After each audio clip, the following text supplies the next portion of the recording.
Kabalana lamini aw lafiyara kalanso la ka sababuya kɛ complexe scolaire Kadijatu Balo ye. Complexe scolaire Kadijatu Balo ale kɔni sigira sen kan kabini san 2019. Jardin d'enfants o b'a la, premier cycle o b'a la, second cycle o b'a la. Ka kɛ ni technologie ale yakubayali diɲɛ seleke naani bɛɛ lajɛlen kɔnɔna la sa.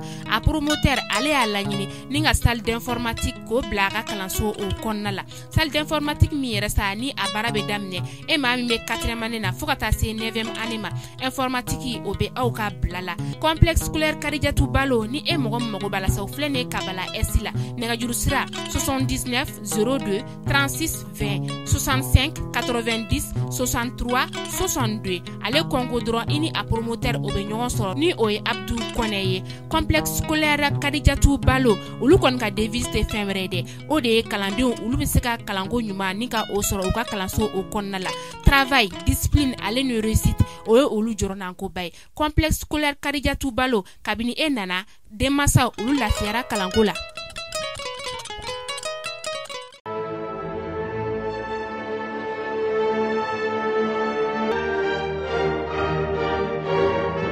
Bonjour à tous, bonjour à toutes, bienvenue dans votre flash d'information sur malikunafoni.net.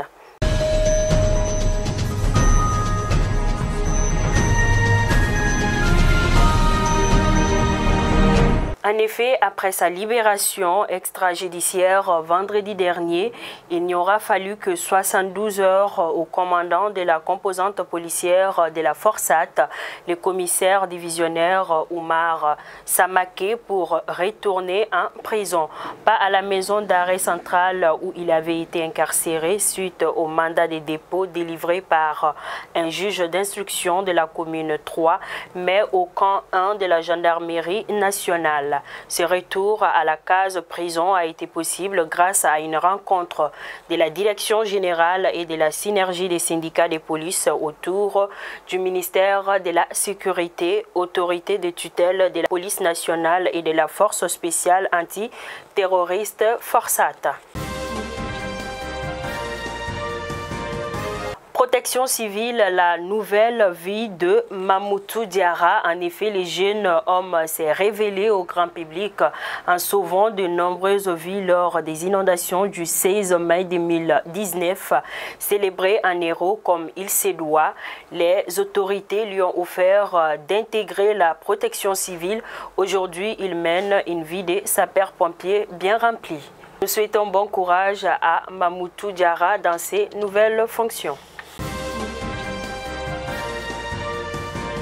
Signature des conventions de 1,3 milliard de francs CFA, ce nouvel accompagnement permettra de poursuivre la conduite de formation visant à renforcer les capacités des différents acteurs intervenant dans les opérations de la paix en Afrique et dans le monde. Pour le colonel Souleymane Sankaré, la MPE, École de maintien de la paix à l'UNE Blondine Bay, Pays-Bas, signature d'une convention de 1,3 milliard de francs CFA.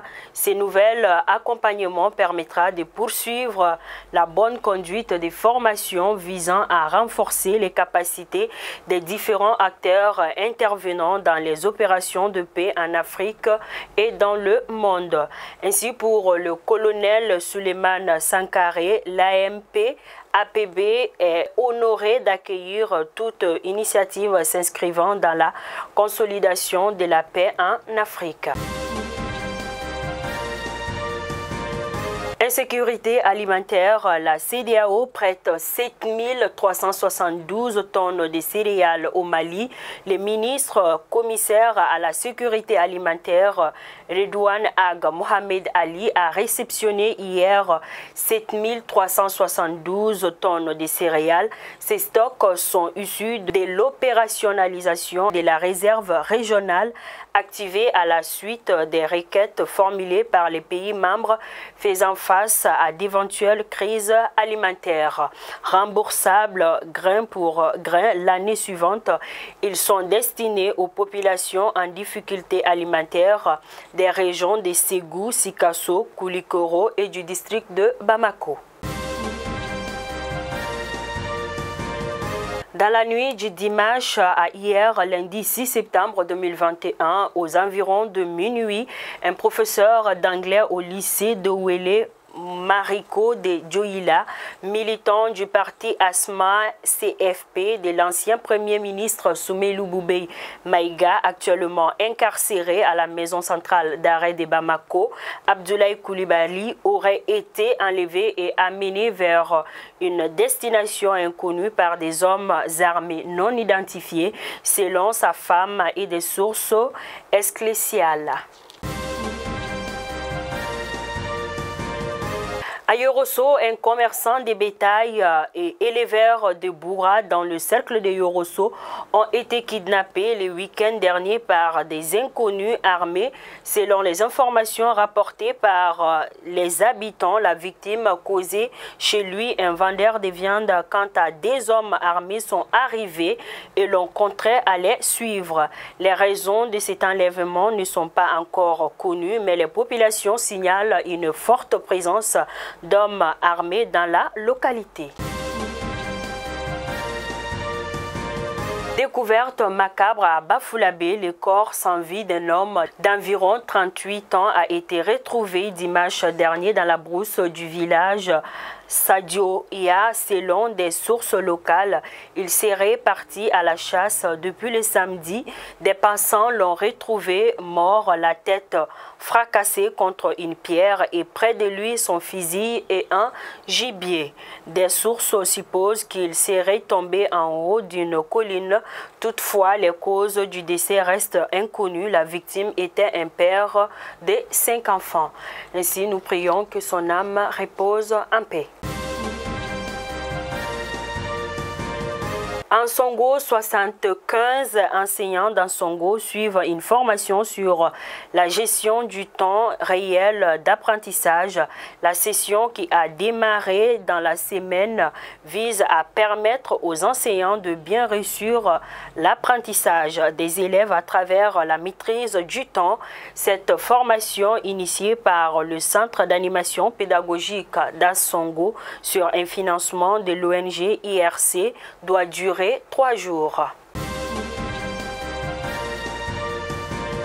À Tombouctou, rencontre des conciliations des femmes de Tombouctou s'est tenue dans la semaine. Elle avait pour objectif de mettre fin aux conflits internes qui divisent les femmes, ainsi favoriser leur développement.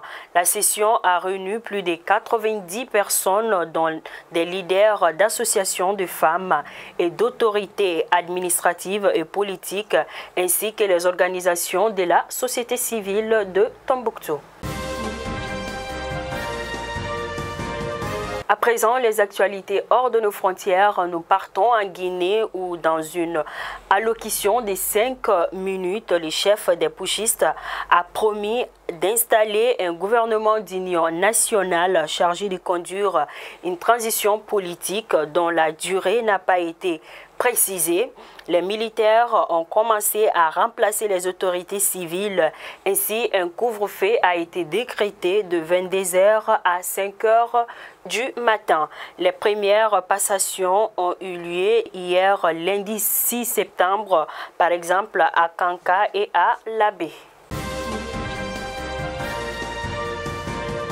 Alors que les relations s'étendent entre les voisins marocains et algériens, des douzaines d'acteurs de la société civile et d'intellectuels de tous les Maghreb ont appelé à une escalade dans une tribune publiée ce week-end. Ce qui manque dans cet appel, c'est aussi la présence de nombreux Tunisiens parmi les signataires. À Tunis aussi, en effet, la situation préoccupe. Fidèles téléspectateurs de Malikouna Foni, c'est donc tout pour votre flash d'information. Je vous donne rendez-vous pour un autre numéro. Merci de rester encore fidèles à Malikouna Foni. Bonne journée.